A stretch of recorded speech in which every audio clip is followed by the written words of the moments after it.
Hey everybody, welcome back to the channel. This is Chris. Today I have a special video. I went through and I've picked my top 25 Bronze Age Marvel comic books. Now this is just for the covers. This is not for the stories, just for the cover only. So I went through, picked 25. These are not going to be in any particular order, except for the last book, number 25. It will be my top pick for the Bronze Age of Marvel. So this book, it may be kind of controversial to some of you folks for being on this list. We will talk about it when we get to that book. So let's get started. The first book is Avengers 162. This is from August of 1977. It has a George Perez and Pablo Marcus cover. Look at that. You have Ultron fighting the Avengers. You have Black Panther. You have Thor. You have Iron Man. You have Wonder Man. Man, George Perez, he was really such a great artist. And these covers is killed. I mean, I remember pulling this book off the rack. I mean, every month I would go in and his covers would just pop. I mean, I just love it. So this is Avengers 162, August 1977, featuring the wonderful battle of Ultron versus the Avengers. Look at that art. I just love the inking by Marcus. He just enhances George Perez's pencils. It's just great. Love that book. So next up, we have Fantastic Four number 112. This is July 1971. John Buscema is the artist. Look at that art. This is one of his famous black covers. This is where the Hulk fights the Thing, and that art just pops out, that black background and the green and the orange. It just, oh man, this is one of my favorites. I really love John Buscema. He was really a great artist. I have read that he didn't like to really draw superhero books. He would rather draw like Conan and books like that. But he did great on the Fantastic Four. Look at that. This is still one of the best covers. I don't have a copy of this, but I've always wanted one, and I'm going to get one of these days. So, yeah. So Fantastic Four 112, the Hulk versus the Thing. Look at that. All right. Next up, we have this is Daredevil 181 by Frank Miller. This is March of 1982. It's Frank Miller and Klaus Janson who did the inks. Look at that. This is the death of Elektra. And it's just Bullseye versus Elektra on the cover. And you have like a shocked Daredevil just watching. It's just great. It's kind of a minimal cover, but it really, it just pops. I mean, so that's what covers are supposed to do. I mean, they're supposed to grab your attention. They're supposed to make you want the book. And if you saw this book, you'd want to know, I mean, what's going on? What's going to happen? So that's Daredevil 181 from March 1982. All right, next up. Oh, this is a good one. This is Star Wars number 1. And this is from July of 1977. So actually this book came out before the movie. So that you will notice that Darth Vader's mask is green. I guess they didn't know really what color it was. So this actually was released before the movie. So this is a cover date of July, but it usually comes out like 3 months prior. So this is a great book. Howard Chaykin drew the cover. This is like one of the first big projects that Marvel did for like sci-fi, you know, the movie tie-in and all that kind of good stuff. But Star Wars number 1, it's a classic. The movie series is a classic. I remember seeing the movie 4 times in 1977. I saw it 3 times, and then I went with my neighbors 1 time. So yeah, so I'm an original Star Wars kid. So yeah, this book, it's on the list. Love this book. This is great. All right, next up, we have a classic cover. This is no action on the cover, no fights. It's just a single figure sitting there. So this is Marvel Treasury Edition number 1 from December of 1973. Art by John Romita. Look at that. You have that red cover with just the classic pose of Spider-Man. And this is an oversized book. They would sell these at like bookstores, grocery stores on the shelf. Man, just look at that cover. You can't beat that. That's just superb. And then you have the little eyes above the logo. That just makes me laugh. It looks so great. But yeah, John Romita was so great, and this in my opinion was his greatest period, early '70s to mid '70s. I think that's when he hit his peak. He was really great artist. And yeah, this book, I had this book years ago, and I lost it or traded. I can't remember. It's been like 40 years ago, but I would like to have one copy back. You see them on eBay, but most of them are all beat up. I would like a nice collectible copy. So yeah, so Marvel Treasury Edition #1 by John Romita. Man, that's a classic. All right, next up we have, oh, this is a great one. When I was a kid, I just loved this book, and I saw it in a preview that it was coming out, and I got excited. It's What If #1, and it's What If Spider-Man Joined the Fantastic Four. Cover by John Romita and Joe Sinnott. Look at that cover. Um, Man, who could turn this? I mean, I don't even know how to say it. I mean, if you saw this book on the news rack or the comic book stand, how would you turn this down? How could you not buy this book? This is one of the greatest covers ever. I just love it. I love the What If series back then. You know, there was nothing like it. I mean, I just ate these books up. But look at that cover. It's just, they're just popping out of the comic book, and they look so great. And the combination of the art and the inking, it's just amazing. And you have the little fives on their chests. You know, this is great. Man, I still love that book. All right, next we have X-Men 137. This is September 1980. Oh, What If? That was January 1977. But this book is 1980, September 1980. This was the death of Jean Grey / Phoenix. This was a double-sized cover, and it has that funky logo up on the top. And but yeah, look at that. Jean Grey and Cyclops fighting for her life and trying to protect her, and then she just goes and kind of commits suicide to save everybody. But we know that she came back several years later. But back then, this was great. This was unplanned, and this is editorial decision to kill her off. I think they had planned to leave her in the book. But yeah, this is great, man. This is one of the best X-Men. So I started collecting in 138 when the book was Cyclops leaving the team.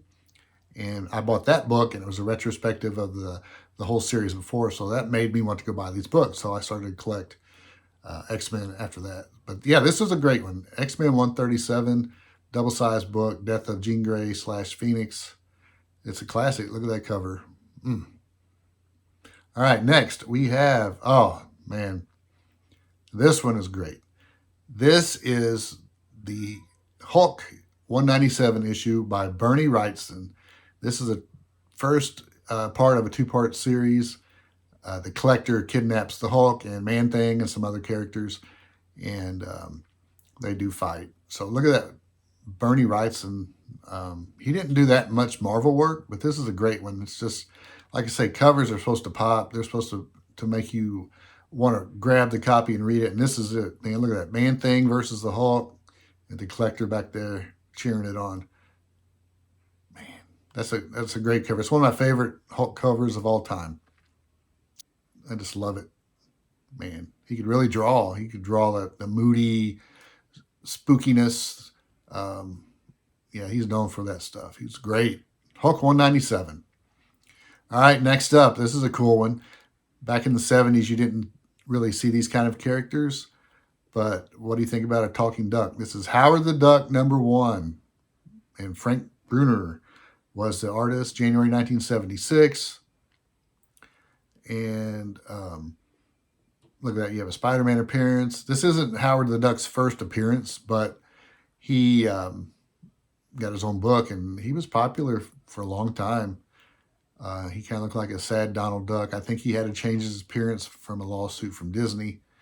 Over the years, they made him kind of look a little different, but now Disney owns it, so I guess he can go back to his original view. But look at that. Man, that you got the lady in the back. You have man, it's just a great book. I don't know if you ever read Howard the Duck, but it's kind of an acquired taste. But back in the 70s, you didn't have anything like this, a talking duck. So it was kind of cool. But look at that art. I just love Frank Bruner. And this cover, you look at it and you go like, what is going on? So yeah, it's just great. All right, next up. Oh, this is a classic. This is X-Men 100.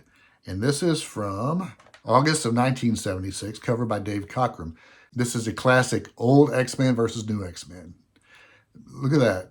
You have everybody, and you have Professor X standing up, kind of cheering everybody on.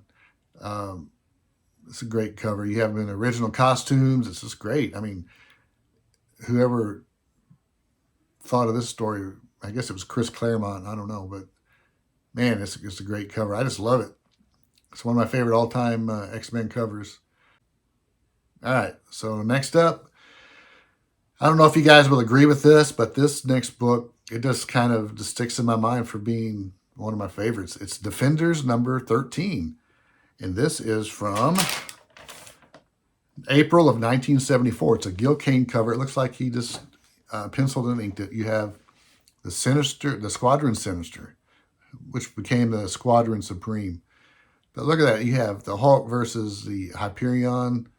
And you have, just look at that, man. Who could not want that book by buying this cover? That cover sells it.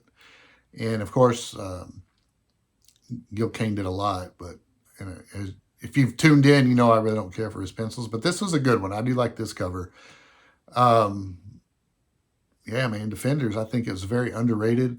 1970s was all about the Defenders, and it was really good. And it ran into the mid 80s and then kind of faded out. But yeah, this is great. Defenders 13. Look at that, man. Okay, next up is another X-Men book. The X-Men 135. This is the famous Dark Phoenix crushing the X-Men logo. So this is a John Byrne cover. And look at that. Phoenix. This is Dark Phoenix. Look at those eyes. She's just pure evil. And she's tearing up the X-Men logo. I mean, this is a great, great book. I just love this book. This cover just sells. It's just, man. It's just the Dark Phoenix storyline was great. I don't know what else to say. And this cover sells this book, Dark Phoenix. X-Men 135 by John Byrne, Terry Austin. Some good art there. All right, next up is Amazing Spider-Man 122. This is July 1973. This is the famous death of the Green Goblin / Norman Osborn. We do know that later on they brought both of those characters back, which I thought was stupid. But it takes away from this moment. But if you were buying comics the day this came out and you pulled this cover, you would want this book. I mean, you have classic John Romita, and he's holding a dead Gwen Stacy, and the goblins throwing pumpkins. It's just, man, it's just amazing, this cover. Yeah, man. John Romita was great, especially this era, 1973, 4, 5. I mean, he was great. I mean, he was great all the time, but I think he peaked in those years. So there you have it. Amazing Spider-Man 122. All right, next up is, oh boy, this is one of my all-time favorites too. A lot of you may have not seen this cover, but it's becoming more relevant with Avengers Doomsday coming out. This is Supervillain Team Up number 14. And this is art by John Byrne and Terry Austin. And it came out in October of 1977. This features Doom standing above all the Avengers. And they are like, in some X-Men, I guess that's the champions. So they are bowing down in fear of Doom. He's taking charge. And this is a classic cover. Like I say, a lot of folks don't know about this book, but it's on my want list too. And I would love to have a 9.8 of this book. But yeah, this is a great book. Interior art by John Byrne too. Man, you can't beat this book. I love this. So this is Supervillain Team Up number 14. Man. All right, next up we have another John Byrne book. This is Fantastic Four 236. And this is from November of 1981. I was in junior high school. So this is a book that is a triple size anniversary issue of the Fantastic Four. And everybody's on the cover. I mean, this cover is packed jammed with every character. And you can just look at it and it says you have X-Men, you have Doctor Strange, you have everybody. It's just amazing. You really can't appreciate it until you hold the book in your hands and you can look close up. And this would be a great poster if Marvel ever decided to put it out. They may have, I'm not sure, but and I think John Byrne, I think John Byrne's such a great artist. Only he could have done this one. But yeah, so this is Fantastic Four 236, and it is a Doctor Doom story. And if you folks haven't read the book or seen it, go out and get it. Or you can probably get it online as a digital download. It's a great book. All right, next up is, this is one of my other favorite X-Men covers. This is X-Men 101. This is the first appearance of the Phoenix. So she's in a space shuttle and she crashes into the ocean and the X-Men are there and she pops up as Phoenix. This is October 76. And this is a great book. I think this cover pops too. You have the blue background, and then you have the Phoenix in a green outfit just popping out of the water, and everybody's like, what's going on? This is such a classic. Classic Dave Cockrum. You can't beat this, man. This is a great book. I don't have a copy anymore. I do want another copy, but yeah. First Phoenix. X-Men 101. All right. Oh, this is a good one, too. This is the first Fantastic Four book I remember buying off the rack. This is Fantastic Four number 169. This is 1976. This is an issue where the Fantastic Four fight Power Man. Initially, Power Man joins the team to take over for the Thing who has lost his power.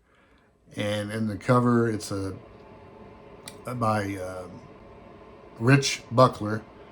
And look at that art. You have, this is kind of a fantasy cover. So you have basically the Thing holding the characters as they fight. You know, it doesn't happen in the book this way. But it's a great cover. It's a great design the way he did this.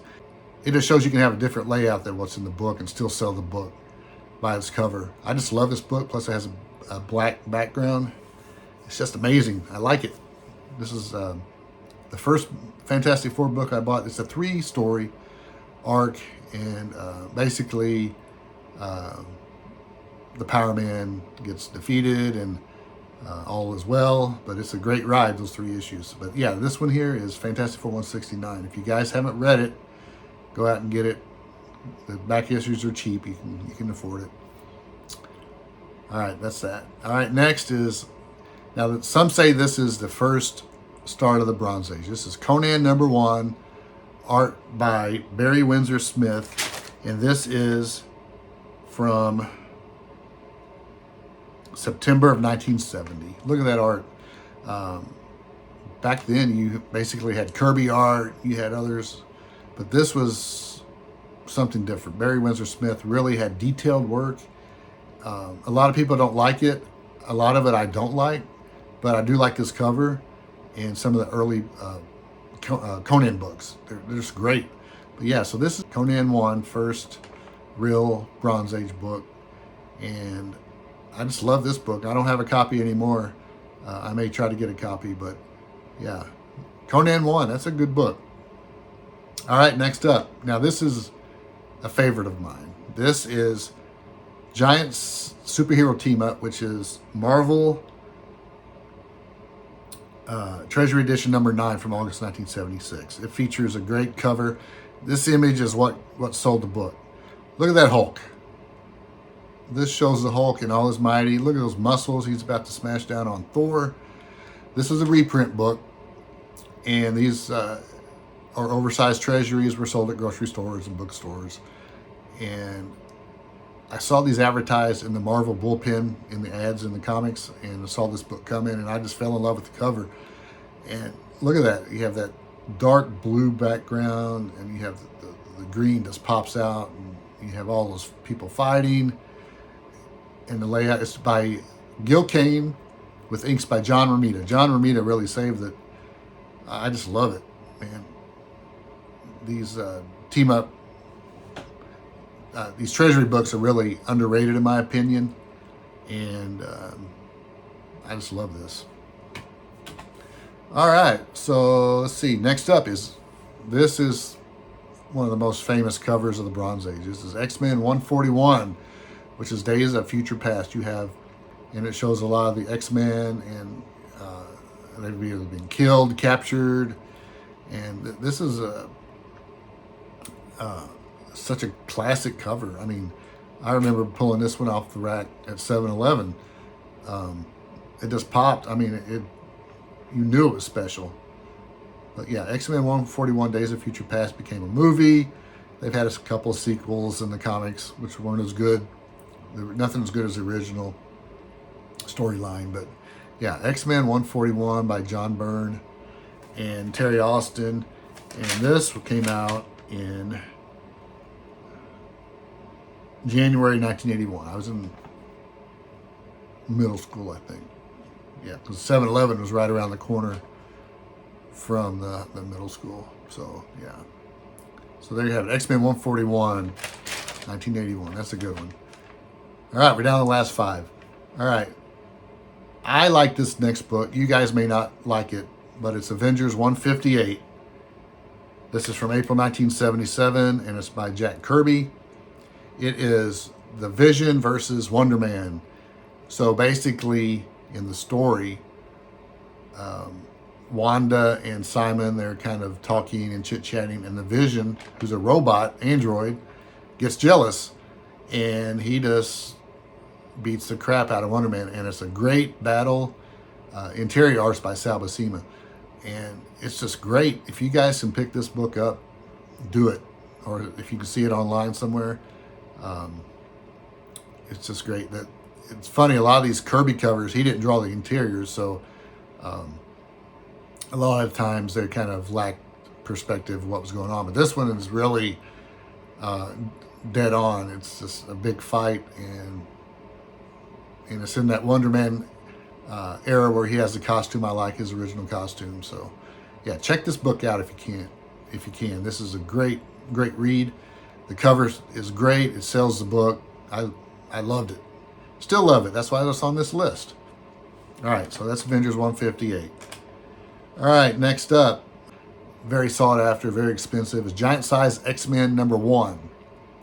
This book is, what can you say? It's just first appearance of the new X-Men. It's giant size. It's great. It's the first start of a great run. I just love it. I've had a couple copies in the past. It's not on my want list now, but I do love the cover of the old X-Men, and you have the new X-Men jumping out of the old X-Men. It's great, and it's a classic cover, and it deserves to be in the top 25, I think. So there you go. Look at that. So that's Giant Size X-Men #1. All right. So next up is another book with Wolverine. It's Hulk 181. I just love these Herb Trimpe covers, and this one is extra special. You have the Hulk there, and you have Wolverine jumping out at him with his claws, and the Wendigo in the background. It's just great. The coloring's great. You know, it just pops. It moves the story. It's just great. I know it's a very expensive book. I've had 4 or 5 copies in the past. I'm not planning on getting another copy. But yeah, this is a great book. It deserves to be on the list. I can see why everybody wants a copy, because this is a great cover. First appearance of Wolverine, designed by John Romita. All right. I just love this next book. This is Marvel Special Edition #1, cover by John Romita. This is December 1974. This is Spider-Man versus the Sinister Six. So look at that. This is just a classic cover. You have all the great Spider-Man villains, and you have him swinging right into the action. This is an oversized treasury book. I just love this book. I mean, I have 2 copies. And I remember seeing this book advertised in Marvel Comics and knowing that I wanted this book, and I eventually got a copy and got a better copy. So look at that. John Romita's great. And you have all the classic villains. You have Mysterio, you have Sandman, you have Electro, you have Lizard, you have Dr. Octopus, you have Kraven and the Vulture. I mean, who else has better villains than Spider-Man? I mean, people say Batman does, but I think that a lot of those are kind of lame. They're overused. And yeah, so this book here, it's special in my heart. And yeah, it's great. All right, folks, we're to the last book. As I said earlier, some of you folks may not agree with this choice, but to me, this book is the epitome of Bronze Age covers for me. This is a Marvel list. However, there is a DC character on the book too. So this is Superman versus Spider-Man. This is from 1976. This is a co-production between DC and Marvel. First time superheroes from each company have met, and it's superb. I remember when this book came out, there was talk of it everywhere. All the books were talking about it. It was even on the news. I remember seeing a picture of Jimmy Hoffa. If you don't know who Jimmy Hoffa is, he was one of the big labor bosses who disappeared, and it's still a mystery today of what happened to him. But he showed a picture of him holding that book. This is a treasury, so it's oversized. It's all new art. It's just great. So Carmine Infantino did the layout of the cover, and Ross Andrew did the art, and a couple of folks did some inking on it, including Neil Adams. If you look at Superman's face, you can really tell. It looks like he inked that. So John Romita inked some of the Spider-Man in the interiors, and a couple of other artists did Superman. So it was a combination of both companies. However, in my mind, this has always been a Marvel book because Spider-Man is my favorite character. But look at the layout. Look at that. Spider-Man's up there. So if you haven't read this book, they do fight. And I'm not going to tell you how they fight and what's the outcome, but they do fight because the book is called Superman versus Spider-Man. But look at that cover. I mean, the perspective, Spider-Man on the antenna and Superman flying up. It's great. Dr. Octopus is the villain, and Lex Luthor is a villain also. So, yeah, this is it warms my heart to see this book because this book has always been with me in my my reading and collecting. It's always been up there. So this is my #1 choice for a Bronze Age Marvel book, even though it's co-produced by DC. All right. So what do you guys think? Can you make your own list up and post those? I'd be happy to watch anything you guys put out. But this is my list. I'm sticking with it. Hope you guys enjoyed it. And please like, share, subscribe, hit that notification bell. I'm always doing videos. I want you guys to stick with me. So until next time, we will talk to you later. Bye.